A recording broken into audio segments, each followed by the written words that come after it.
Ever since the release of Eyes Wide Shut, the circumstances surrounding its release and the contents of the film itself have been a highly debated topic, even in articles and circles predating the internet as we know it. But I've noticed an almost commonly accepted consensus in recent years that there's a certain amount of footage from it that never saw the light of day, and if it did, it would massively recontextualize the film, potentially exposing audiences to something intentionally hidden by malicious forces. I'd like to address just how those theories took such a hold on everyone, from conspiracy enthusiasts to TikTok to even just the average layperson who heard it regurgitated somewhere else, and examine the evidence that pointed these people in that direction.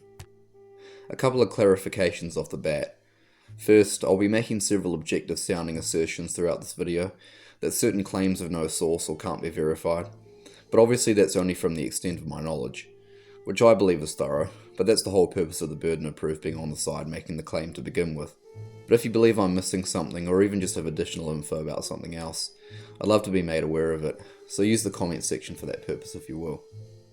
Secondly, when I refer to missing footage, I'm obviously not talking about the potentially hundreds of hours of random takes that didn't make it into the movie, which every film has. There's commonly a repeated claim that there's a certain amount of footage missing, sometimes 20 to 25, sometimes 30 or 40, occasionally an hour or beyond, that would significantly impact the film were it included. Obviously the idea that there's only up to an hour of footage missing is ridiculous on its face, since there's undoubtedly much more than that.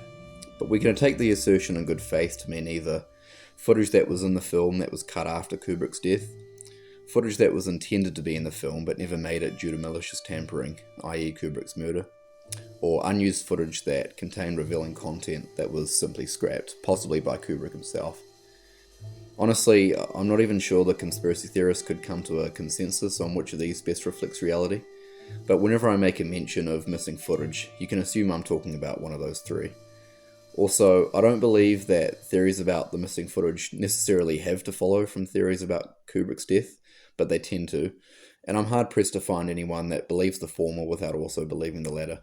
So I'll just treat that as a given assumption, though my priority is the missing footage. I'll no doubt be referring to the theory by various different names, the 20-minute theory, the 40-minute theory, the missing footage theory, you get the point. When it comes to changes to the film being made after Kubrick's death, we know that there were some minor technical touch-ups, though there's nothing to suggest that Kubrick's completed version was altered in any major way. Film historian Robert P. Kolker and Nathan Abrams compiled a comprehensive list of every change that was to be made following Kubrick's death, relaying post-production notes in their book Eyes Wide Shut, Stanley Kubrick and the Making of His Final Film. And as you can see, it more or less boils down to tweaks in sound and editing, the specific placement of some shots, that sort of thing. The most well-known alteration is probably the addition of CGI figures in the orgy scene to obscure nudity and give the film an R rating instead of an NC-17 one. This is done in the US theatrical version. However, even this wasn't a permanent change, as the uncensored was shown in many other countries, and eventually became available in the US on the DVD Blu-ray in 2007. There were varying opinions on this. Jan Harlan, Kubrick's brother-in-law and longtime executive producer on his films, including Eyes Wide Shut, claimed that Kubrick knew he had to deliver an R rating, and would have gotten around to cutting around it to cater to this given the chance. But tampering with the footage that much after his death would have led to an uproar, hence the decision to implement figures that essentially have the effect of blending in with the environment and fly under the radar. Tom Cruise supports Harlan's account, saying in a 1999 interview with the Los Angeles Times that Stanley knew he had to deliver an R-rated film. It was his decision to alter the scenes. He knew in the editing room what kind of digital work needed to be done. He was flexible, he'd even changed things for the censors in Japan. He didn't think this hurt the integrity of the film. Katharina Kubrick, the daughter of Kubrick's widow Christiane, said in her 2013 Reddit AMA that the censoring was done after his death, as he had an agreement with Warner Brothers to produce an R-rated movie. I'm sure that he would have re-edited the offending scene to remove the thrusting, etc. that was so offensive. In a 2014 interview with Arte Piscors, Christiane herself called the decision stupid, saying it was meant to be shocking and that Kubrick had intended it to be a cliché of Roman orgy. But this says nothing of Kubrick's decision in a vacuum, and comes off more like her own personal opinion on the matter. Roger Ebert famously reflected similar sentiments, confident that Kubrick wouldn't have accepted any version less than an unrated one, though there was no way at the time for him to be aware of the sources I just listed. Either way, the unrated version is readily available and viewed as the default today. The only other change made that warrants much discussion concerns the music during the orgy scene. Initially, one of the tracks featured a reading of a verse from the Bhagavad Gita, but was quickly removed from the US release after complaints from the American Hindus against defamation, and never appeared in any international or home media releases at all. It's debatable how much the translation plays into anything the film was going for, or if the composer just thought it would sound vaguely mysterious and esoteric to Western audiences, but it's besides the point. Would Kubrick have approved? I don't think the answer necessarily matters here, as the conspiracy theorist focuses on footage that was cut before the film's release for a specific purpose, and a Hindu organisation taking issue with backing vocals was an unpredictable event that had no reason to be orchestrated. I'd like to take a while to examine some of the claims made by individuals I can actually pinpoint, beyond the anonymous Reddit threads and TikTok comments. You have to take my word and assume I'm operating in good faith when it comes to my selections here. In my search for credible sources or even prominent figures with some sort of insightful opinion piece, I came out sorely lacking. So those whose speculations I will be highlighting were chosen partially because of their popularity, partially as a springboard to discuss some thoughts of my own regarding the mindset behind these conspiracies, and partially because they make the claim of missing footage of a specific time frame, particularly around the 20-minute mark, which is what seems to have blown up in recent years. The popular theory now is that it's double that at about 40 minutes, but I'm not surprised seeing as all well-fueled conspiracies evolve over time. Now you might say, why am I going after complete randos who had nothing to do with Kubrick, and not bringing up claims made by collaborators or people who were otherwise involved with him in any capacity? Well, there are basically next to none. As far as I can tell, the only person who had anything to do with Kubrick that said anything that contradicted the narrative was Ali Ermey, the drill sergeant from Full Metal Jacket, who said in a 2007 interview with Radar Online, "Kubrick called me about 2 weeks before he died, as a matter of fact. We had a long conversation about Eyes Wide Shut. He told me it was a piece of shit and that he was disgusted with it, and that the critics were going to have him for lunch. He said Cruise and Kidman had their way with him, exactly the words he used." You might notice that Ermey doesn't seem to be referring to any secret societies or groups at all, as much as he's trying to put Kubrick's own actors on blast. But somehow this is still used as evidence in the conspiracy theorist favours, which is something we'll see repeated later. Either way, it's disputed on all accounts by the likes of Jan Harlan and Warner executive Julian Sr., who both recall Kubrick referring to the film as his greatest contribution to cinema. Not only this, but Todd Field, the actor who plays Nick Nightingale and was somewhat of a protege of Kubrick's, said that he was absolutely thrilled with the film, addressing Ali Ermey's statement directly and saying that it was completely untrue, and that Kubrick had previously even gone so far as to encourage Field to avoid working with Ermey.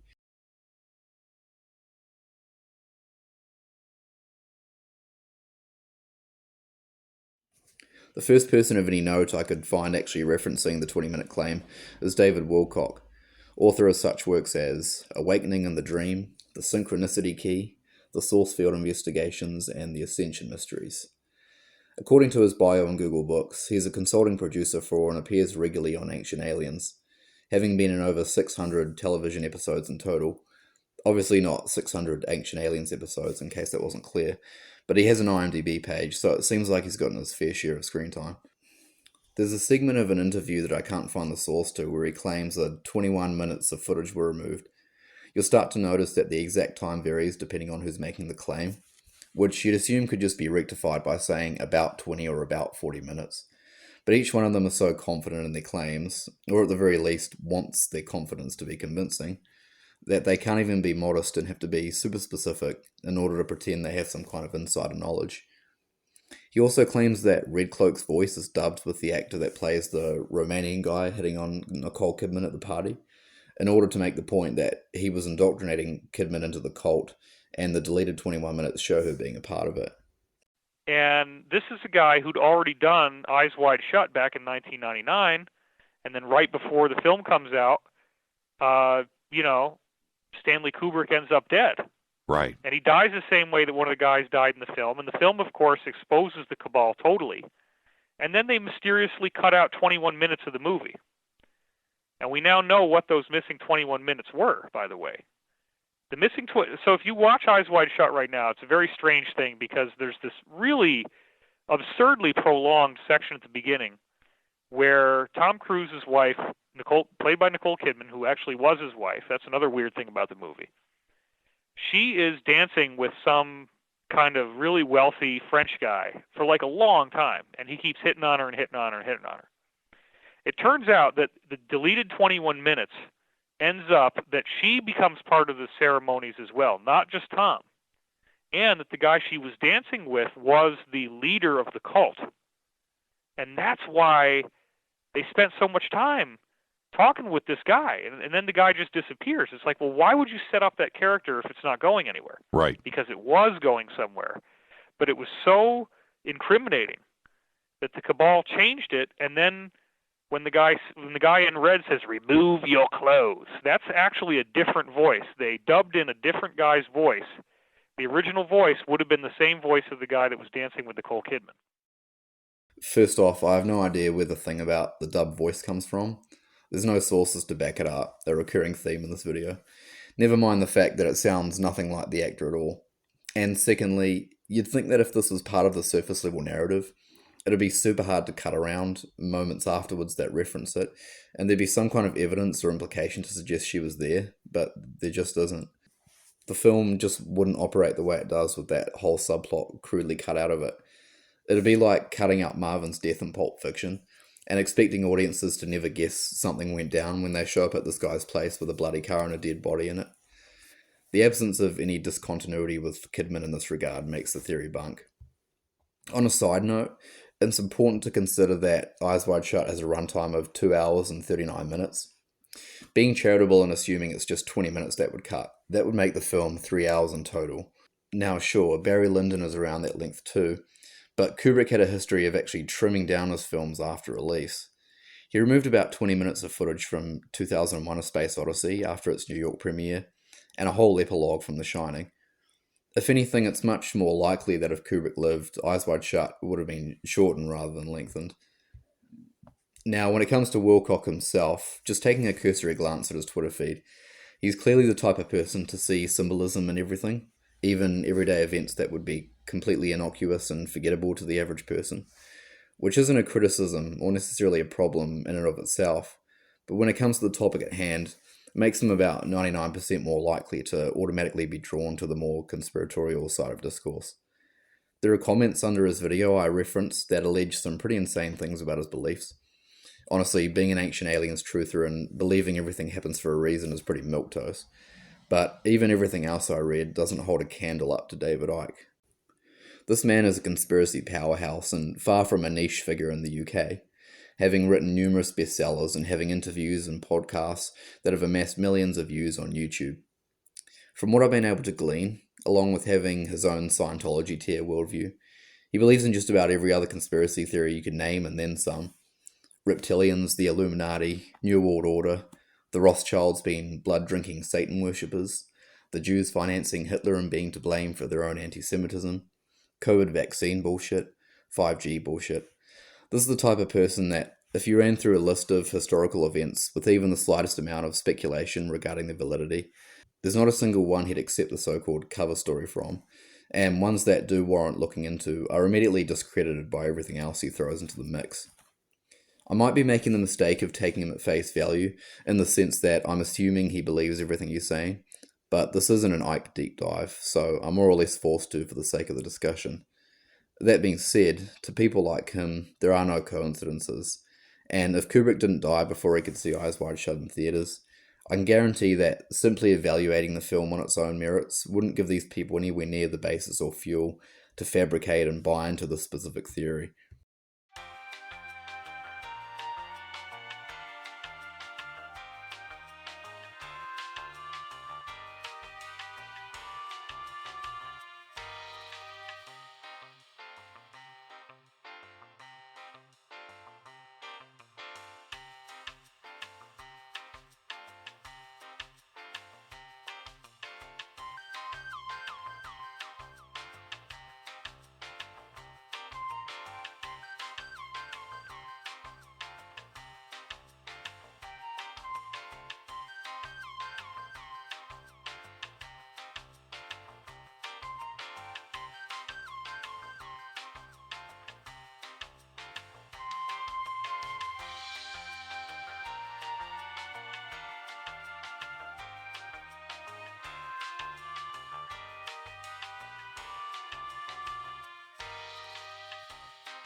Quick tangent about the moon landing thing.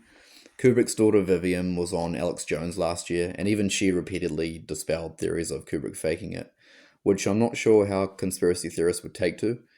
On one hand, they could claim that Scientology, which she's been a part of since before Eyes Wide Shut's release, is silencing her on the matter, but as we'll see later on, they also use her words to support their points.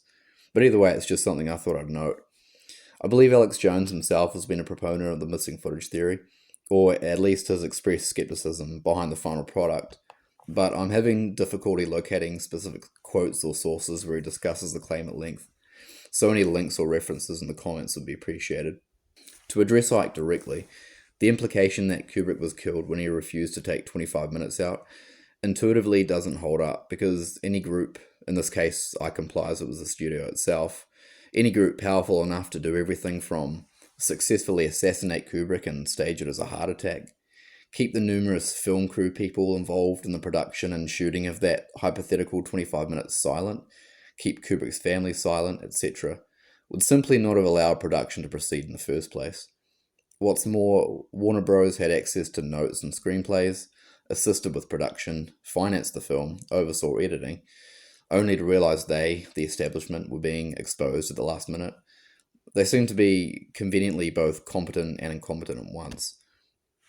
Another thing I'll quickly mention is that Ike's recounting of a screening where Warner Bros. Executives ignored Kubrick and demanded 25 minutes be cut seems to be a retelling of a popular unsubstantiated story that Kubrick got into verbal arguments with executives after a particular screening of the film.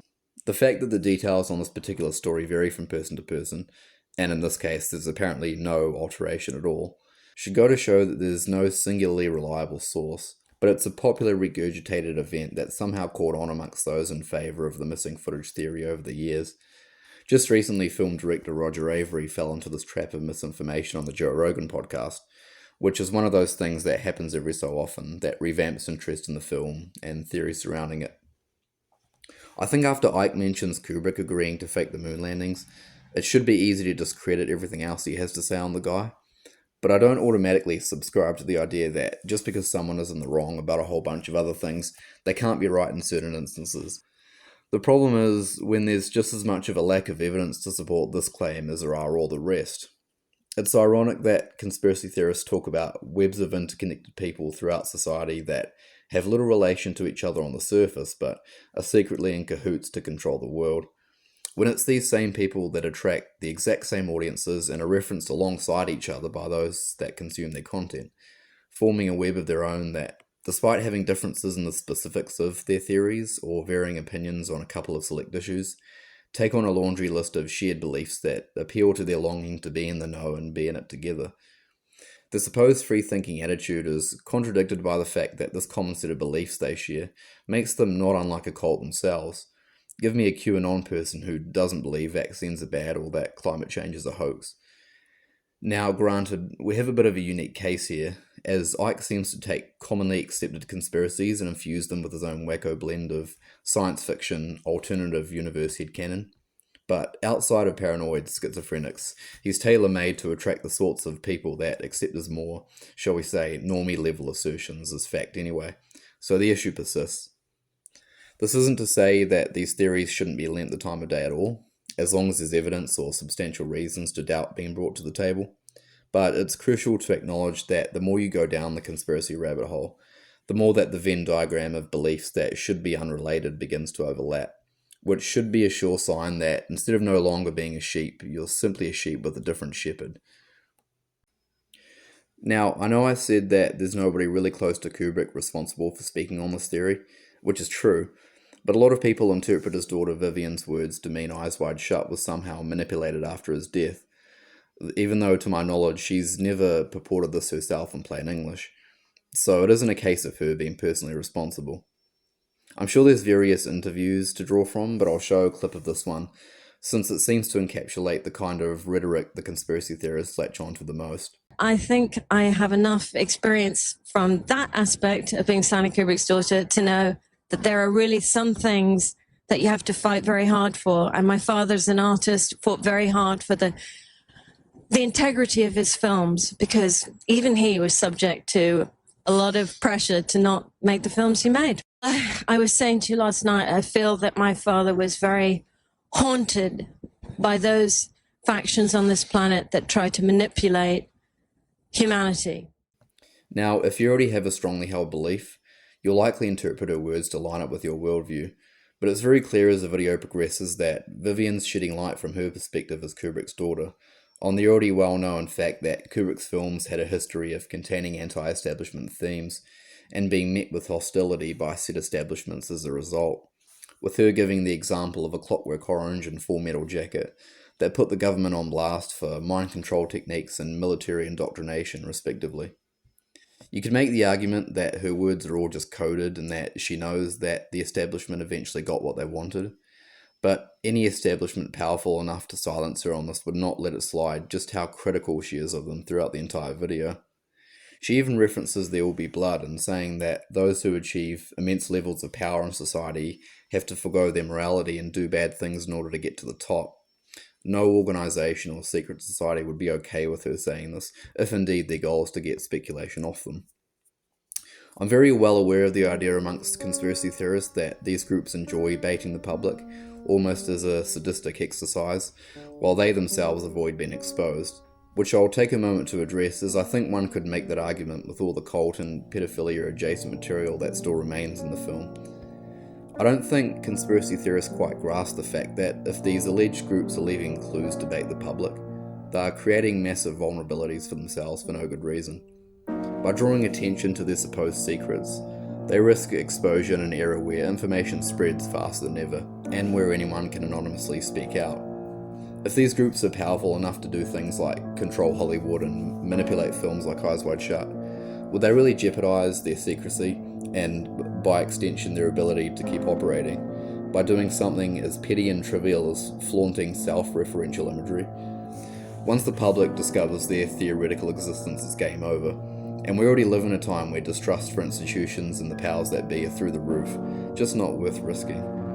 The symbols and themes in Eyes Wide Shut can pretty easily be explained by Kubrick's track record of critiquing societal elites and power structures, which, while enhanced aesthetically by his cult research, emerge as prominent and significant themes of their own. Vivian herself acknowledged that her father's films consistently challenged the establishment, which often retaliated against them.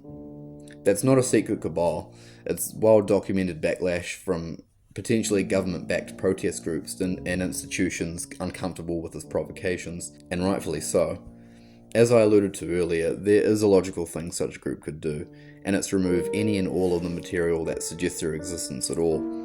Rob Ager goes into this in detail, so I'll suggest you go and check out his video for that. At the end of the day, if you're not convinced by the sheer incredulity of the claim, it's the sort of thing that you can selectively apply to a narrative already lacking concrete evidence, making it no more valid than real-life fan fiction. Ultimately, conspiracy theories about Eyes Wide Shut and Kubrick himself reveal more about the people who spread them than about the actual work at hand. They tend to thrive on a lack of evidence, an automatic distrust of authority, though selectively, and a tendency to weave unrelated ideas into elaborate but unfalsifiable narratives, which manifest all across the internet via Reddit speculation and TikTok hysteria, which honestly is a case study worthy of an analysis on its own. Again, I'll reiterate, if you have any evidence to add, whether it supports or detracts from my overall stance, I encourage discussion in the comments. Thanks for watching.